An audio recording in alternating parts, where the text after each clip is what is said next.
Father Xavier Wisdom and respected principal sir, HODs and many staff. It is an immense pleasure to welcome Father Xavier. Even in busy schedule, he accepted our invitation and he came here.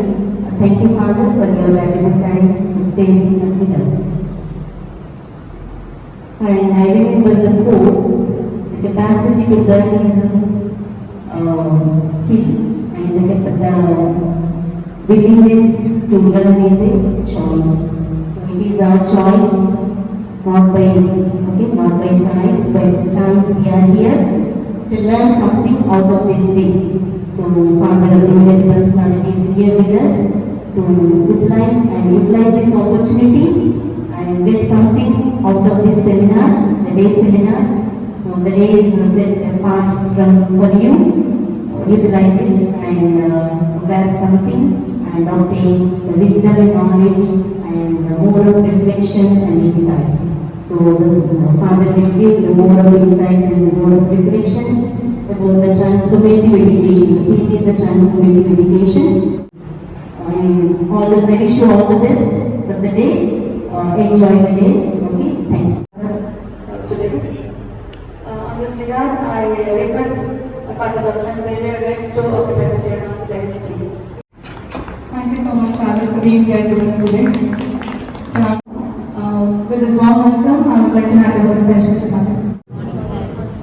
At the outset, I place and render my profound gratitude to Sister Jyoti, Secretary of this College of Pharmacy, for inviting me to be part of this workshop. This transformative education.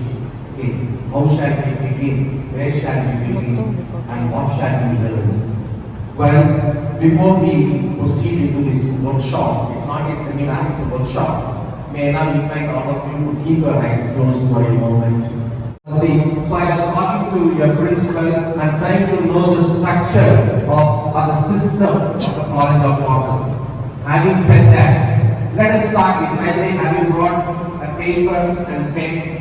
And would mold us as fine human persons to begin with, then as educators next, then as professors and assistant professors or associate professors.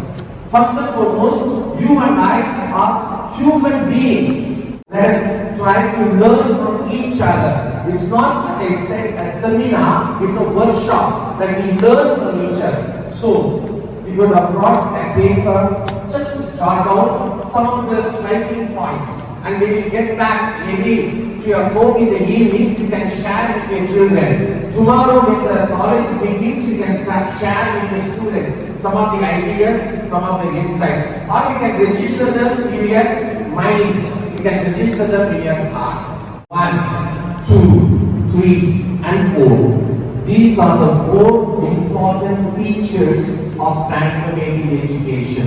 1. The major premise. Not one statement, the major premise, the key statement of transformative education is transformation of oneself. That is the major statement, that is the major premise.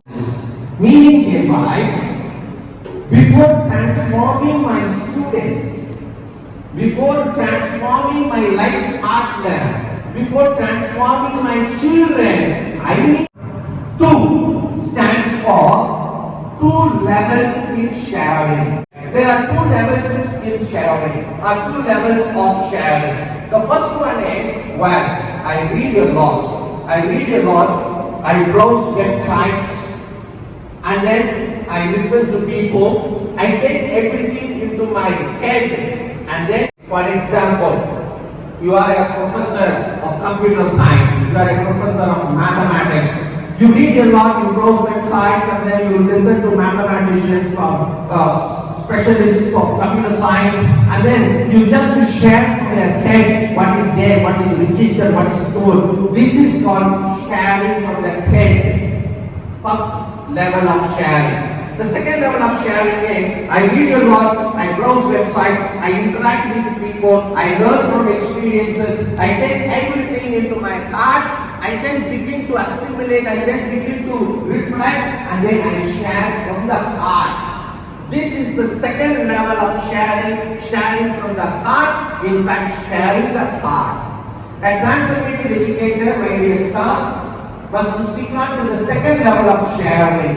Very simple. 3 types of learning. The first one is ordinary learning. My teachers teach me physics or chemistry or biology. I just learn from the textbooks, from the classroom environment. I then master myself and then I go and write. This is called learning. First basic thing. The first type of learning is just learning. The second learning is relearning. Keep on learning and learning and learning. My dear faculty members, keep in mind when I got to everyday prepare, plan, and then go to class to take sessions on this particular topic. This is called relearning. And the third one, anyone can guess? Deep learning. Example. One guy is going for an interview at 10 o'clock and he comes to his house and lo and behold, there comes a white cat or there comes a black cat. Immediately, it's not auspicious thing. Poor guy, he lost the chance just for the sake of one cat. This is a myth. Break the myth. As people who have really learned how to teach others, we must overcome these types of myths. We must relearn.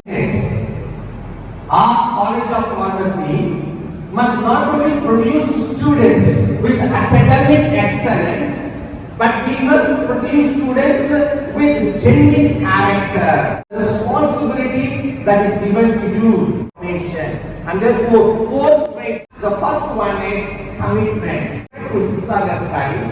Secondly, commitment to take care of his or her parents, a responsible citizen of our country. Commitment is the first trait of a transformative student. Nothing bad. Human person must be a person with this combination of IQ plus EQ plus SQ plus SQ and plus PIQ. That is intelligent quotient. EQ is emotional quotient.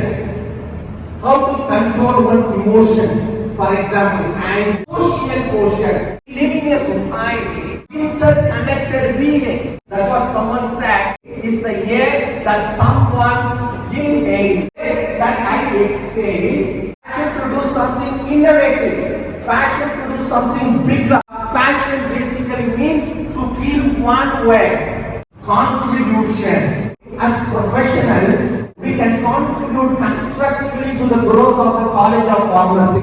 Those who create things happen. Those who write a new chapter in their book of life. The second group of people are those who are indifferent to things that happen.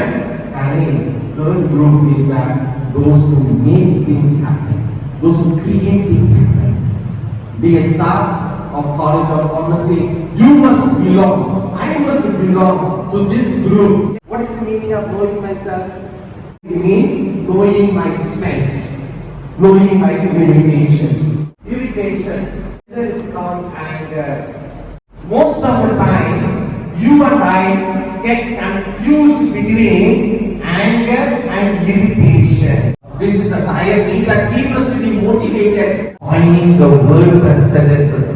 I have a dream that one day my little 4 black children will play along with the little 4 white children, and they will not be judged by the color of the skin but by the content of the character. Yes, my